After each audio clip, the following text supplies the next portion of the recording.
Hi, this is Joe. If you're seeing this for the first time, a a channel for the divine, and my purpose here is to help you with the enlightening process on the embody your new, I say it, your new self, and as you go along the process of enlightening, um, is basically something that. That you may be, I mean, you most likely you're at that at the beginning stages, where if you're getting this message, where your perception, your awakening, you've awoke, and your perception of reality now has changed, and you see things in reality that no longer are normal, and you might be thinking you're going crazy, but I can say it and say that you're not.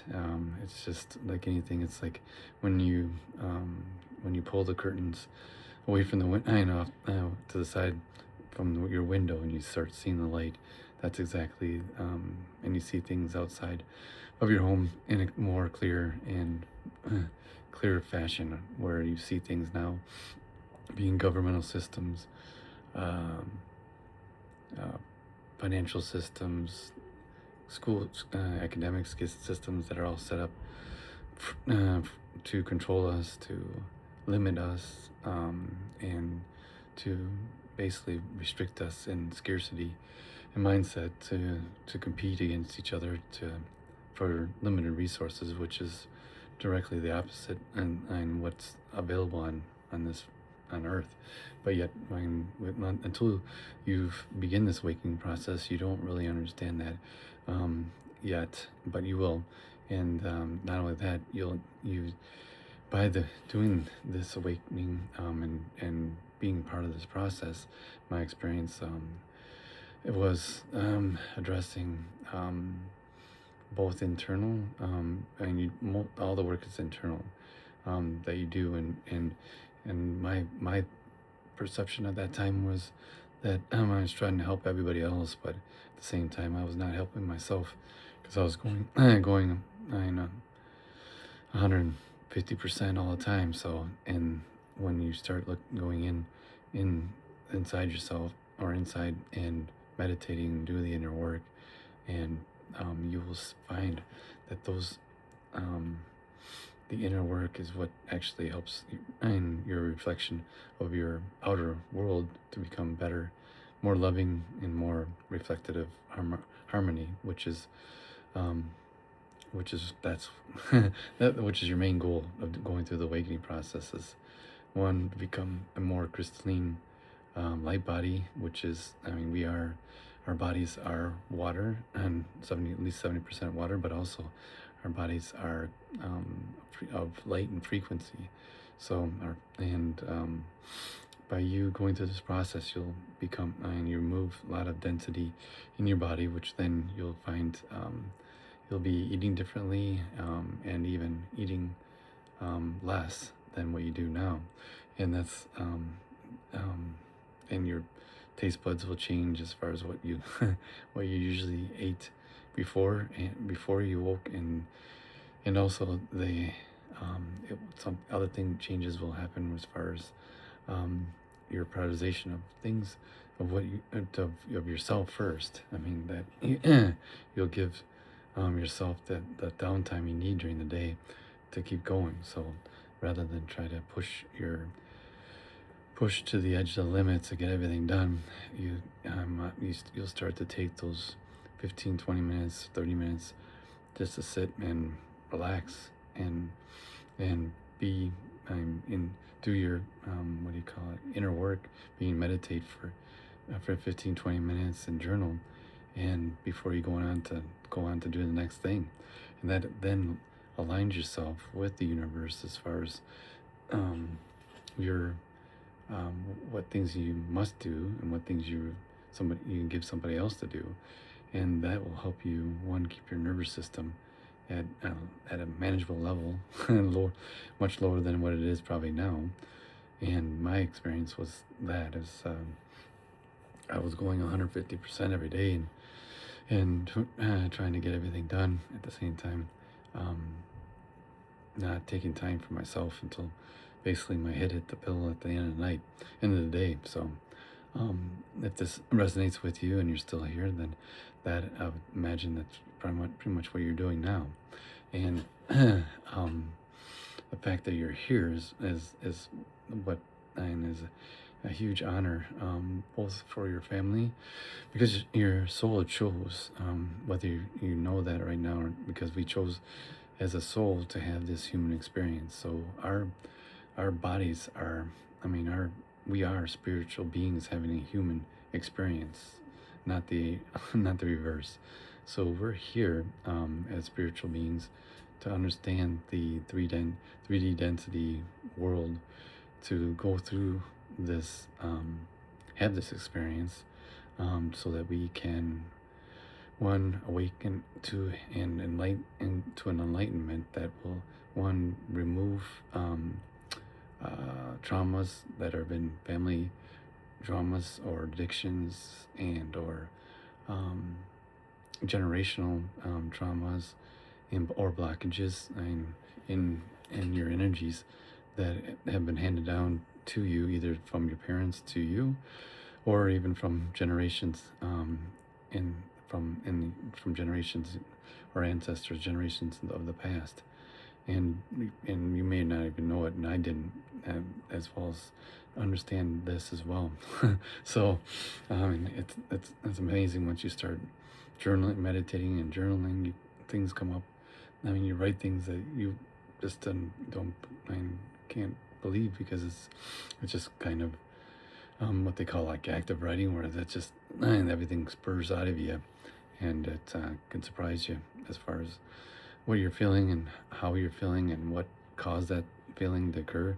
So it's definitely a good experience and good way to release those feelings. And then um, secondly, I would say, if you're getting this message too, is to besides getting peace of mind and being present in the moment, it's also being embodying yourself as far as being yourself and not criticizing yourself. This whole process is also for your betterment of not just your inner soul, um, to release traumas and blockages, but it's also for one to love oneself. I mean, it's like anything, and like I've heard in the past, it's like if you can't love yourself, how do you love others? And there's a lot of truth to that, because you need to be able to have that self love.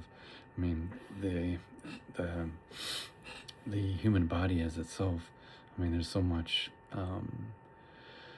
marketing and so much pressure on both female and males to be this perfect specimen of a body, have a perfect body or whatever, to be wanted or be loved, and that's not true. I mean, it's really, the fact is that you yourself, your body, and is the encompassment of your self love, and doesn't matter, I mean, what it looks like, or it's basically you are the a spiritual entity in a human body, so that you should love yourself first, and not and doing that is getting rid of all the criticism, self-criticism, or self negative thoughts on your outward appearance.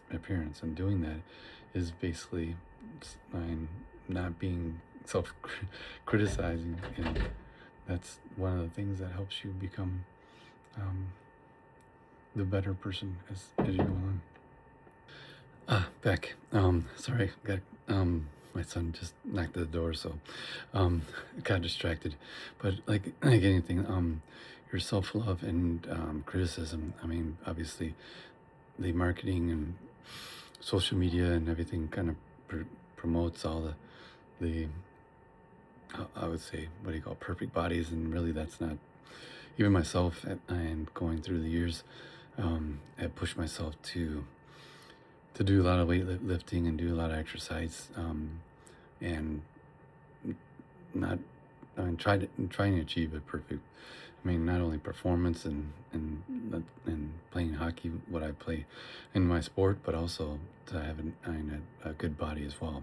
And I mean, I see it is good to have a health, what do you call it, a healthy, active life, but it isn't good to push yourself beyond what you should.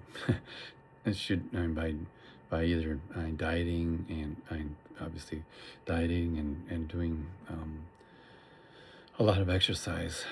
Um, on top of that, just to push your body to limits. There is some merit to that for if you're a in a high performance or professional athlete, you have to do that. But I mean, it seems like to be able, and even so, that's even the professional athletes seems to like have to take supplements or whatever to get the edge because the world is so competitive. But going back to retracting back to my original topic, I mean yourself, your health, your body, that your health, your your reflection of who you are is basically love, and by loving yourself and knowing that who however your body is, and it's you should love it, and you should not be embarrassed by it or not, because that's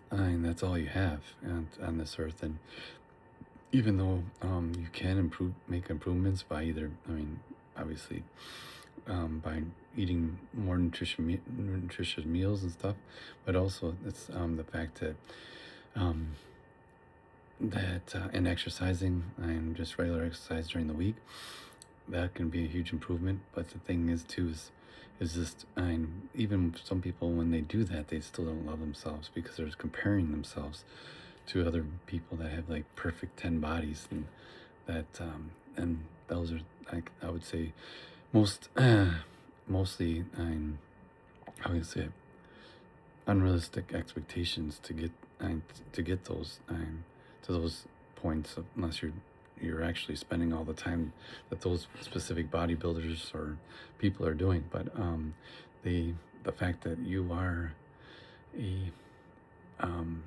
image of God, and that in that you that's, and God is love, so you should love your body as it is, no matter how it looks, what color it is, shape it is, or whatever. You have to start first with your body and loving it, and from there that will transmute to other people.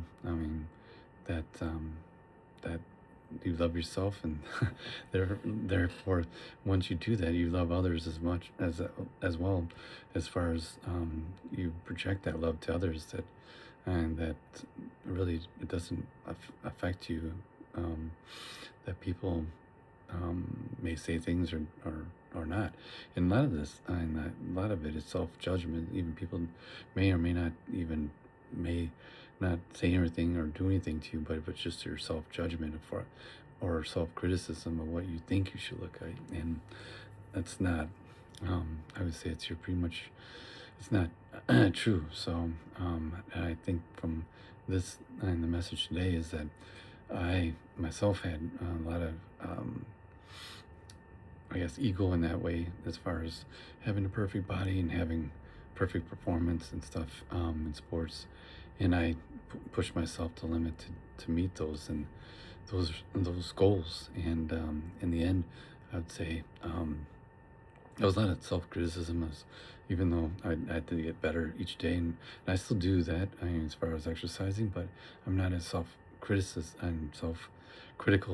to the point where at the age where I can't perform at the level that's physically at the level that's younger people can. But at the same time, I still like to compete in my sport, and I don't, how we say, push my body to the edge like I used to.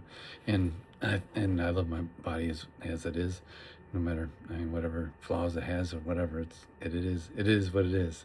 And that's how, I want, if you're getting this message, that's why I want you to know that I love you, and that yourself should love yourself for your who you are and what you are, because that's the most important thing in life. And as you go through this awakening process, you see that loving yourself first and giving yourself that time alone, and will definitely improve your life each day, um, each for every day that you do it. And from that, you'll see every day that becomes a better day. You don't you don't get to the end of the day and just try to launch yourself in bed because you're just so tired. So that's like that's a huge improvement, daily improvement on your life, and not only your physical health but your mental health. So hope this was resonates with you, and hope and if you guys can give a like or subscribe. I give daily messages for this collective to help you with my experiences go through the awakening process, and also to understand how the awakening process is reflected in your daily life, and what to look forward to as you go through it. Okay, love you. Bye.